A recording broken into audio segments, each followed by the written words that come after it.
গাড়িতে যাত্রী ছিল অনেক। আমার বেঞ্চেতে আমার পাশে বসেছিলেন অনাথ বন্ধু মিত্র।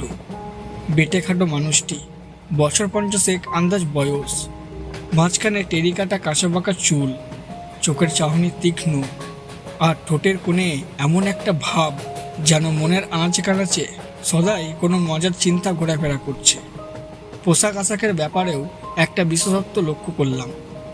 ভদ্রলোককে হঠাৎ দেখলে মনে হবে তিনি যেন 50 বছরের পুরনো নাটকের চরিত্রে অভিনয় করার জন্য সেজেগুজে তৈরি হয়ে এসেছেন।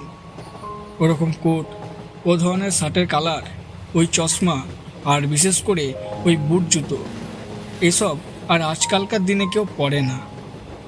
অনাথবাবুর সঙ্গে আলাপ করে জানলাম তিনিও রঘুনাথপুর যাচ্ছেন। কারণ জিজ্ঞেস করাতে ভদ্রলোক কেমন যেন অন্যমনস্ক হয়ে পড়লেন।